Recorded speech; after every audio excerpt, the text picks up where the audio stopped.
how do I cope with the guilt of having to limit my children's access to their mother for their safety? And what can I do to support them emotionally through this difficult time? What happened, man? My ex-wife was found wandering the highway during rush hour traffic in a state of confusion about a month ago, and she's been in hospitals and treatment facilities since then. And my current understanding of the situation is she is currently unable to safely care for herself and requires 24-hour care. And that's where we are right now. Mm-hmm. So you asked how to cope with the guilt. Tell me what you're feeling, man. I don't know. Like, I lost my father, I guess, a couple years ago, and it feels to me that like the kids have lost like the mother they knew, right? And like she's not. She is just a shell of herself right now, and how do I help the kids go through that? Or if I'm just feeling that way because of how I lost my father. It's like she's gone, but she's not. Yeah. And never want to minimize somebody who loses a loved one, like to someone who dies, right? Obviously, that's catastrophic. Sitting with people over the last 2 decades, I almost sense the loss is different, but in a strange way, it's more, I don't say painful, but there's a different depth to the hurt because they're still there, but they're not. Yeah. Right? And so you're trying to grieve somebody that's still walking around or still breathing, if you will. And there's not a period at the end of the sentence. It's like a ... right? It's ellipsis. And it's really tough. So are your kids asking questions? They're kind of sticking their head in the sand, and, they haven't. I've tried to ask them if they want to talk about it. Most of the time is no. How old are they? One is 13 and one's 16. Okay. Yeah, they're old enough that I would recommend not asking them. Okay. Because they're going to also move, like, let me back up. When did y'all get divorced? About 6 years ago. Okay. Have they been visiting her? Was this not psychiatric, this psychotic break, was it pretty acute, or has she been struggling with mental health challenges forever? She's been struggling with mental health challenges since my son was born 13 years ago. So I would say probably she's been more or less stable for like the last 7 years. Okay. Let's back all the way up. Y'all got divorced 6 years ago, which would have put one kid at 7 and would have put one kid at 10. Yes. Before that, there would have been 2 or 3 years or 4 years of escalating tension in your house. Fair? Yes, very fair. Okay. So my guess is your kids developed some sort of safety mechanisms, ways to keep themselves safe, and possibly even ways to keep you safe. And that's heartbreaking, but that's what kids do.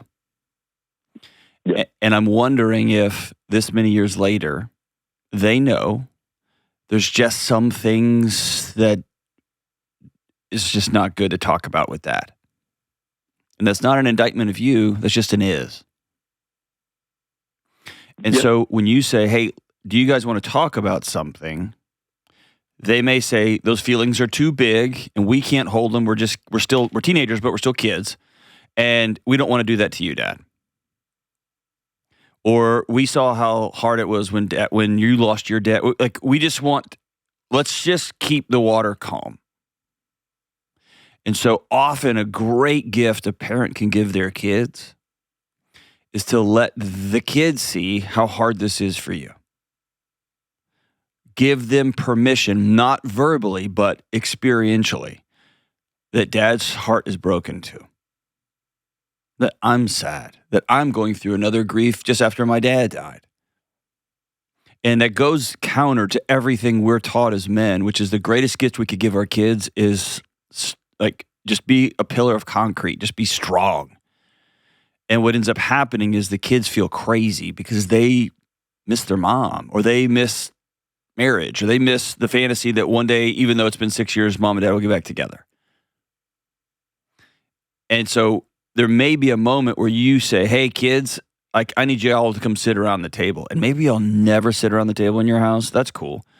But you sit them around the table and you say, I've really been struggling with your mom being so sick. And I'm sad, and I just want to say it out loud that I'm really sad. And give them a picture of what it looks like to say things like that out loud.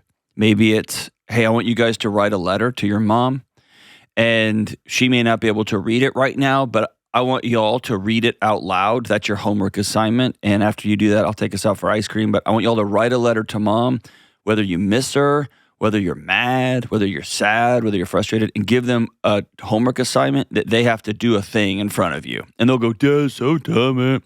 And one kid may write one sentence, and one may write, everything's so wonderful, hope you're doing good. And like it may be totally divorced from what you're experiencing, but what you're doing is you're just giving them a glimpse that I'm your dad and I can hold it with you.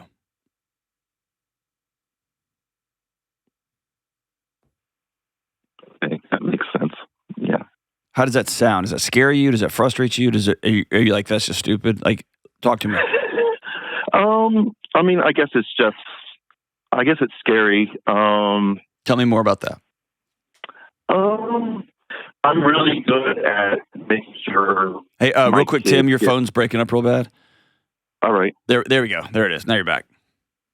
I guess I'm really good at making sure my kids get the things they need, and so, like, you know, if they need something for school, they need to get somewhere. I am really good at that. I'm not so good at, like, talking about, like, how they're feeling and stuff. Okay, so talk about how you're feeling. Okay. And I love that your heart is you want to give them what they need. And I guess what I would tell you now is what they need, not more than anything, because they need food and shelter and oxygen, right? They need that stuff. A great gift to them would be you saying, I have all of these bananas, crazy, madhouse feelings in my chest, and I don't even know how to say them out loud. And they may get really tense and look at you like with laser beam eyes. But dude, you are giving them permission, a permission they don't even know they need. Because I'll tell you on the back end, like, I worked with 18 to 25-year-olds for 20 plus years, okay? Their house blew up. Their mom is very, very sick. Their mom is alive and had a psychiatric break. So there's a human being that is their mother that is not their mother anymore. They have a dad who loves them, but has also been through hell after the divorce and before the divorce. Like, they have that stuff piled up inside of them. It will come out. Period. End of story. I promise you. Or they'll come up with some very sophisticated ways to keep it from coming out, like drinking, like alcohol, like trying to get a gold star and a gold star and a gold star, or trying to just disappear and run from it. But it will come out. And so you, while they're still in your home, you giving them a picture of, here's your big tough dad.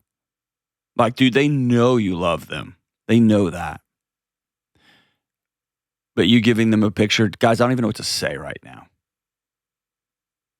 I don't have the words to say that I'm just sad again. I'm heartbroken again. Man, dude, that's like change your family tree kind of stuff. And it's not a one shot. It's an overtime conversation. And maybe you say, I'll write a letter too, and we're all going to read them to each other. Dad, come on, man. I want to go. I know, but we're doing this thing. Yeah, I can do that. And maybe you tell them, I'm going to give this letter, we're going to keep these letters in a box. And one day, if mom gets well, when mom gets well, if mom gets well, we'll be able to give them to her, and she'll be able to get a glimpse into what life was like while she was getting better. Yeah, I can do that. And maybe hearing you say, she's not my wife anymore, but she gave me the two greatest things in the whole wide world, you two. I still want the best for her. I still want her to be okay. And I'm sad too. And here's the thing. You don't get this thing right. You won't say all the right things. You won't express all the right things. And that in and of itself is the most important lesson. That it's not how you do this, it's that you do this.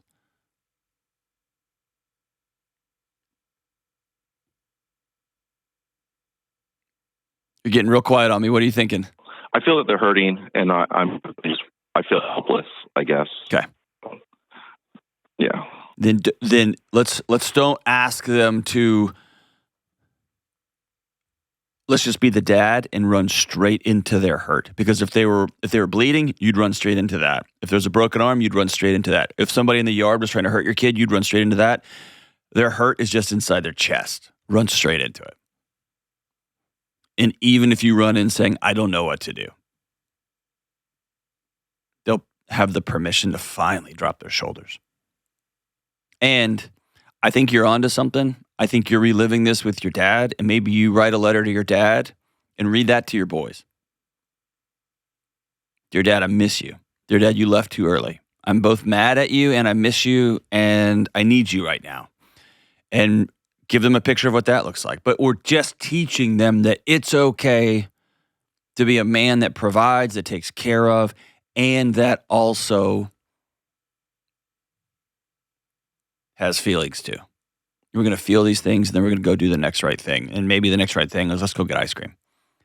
Maybe the next right thing is we're going to all go fishing. I don't know what y'all do together. Get some Red Sox tickets and boo Alex Bregman while you're there because he left the Astros. I don't know what you do, but I think you head directly into it. Thanks for the call, my brother.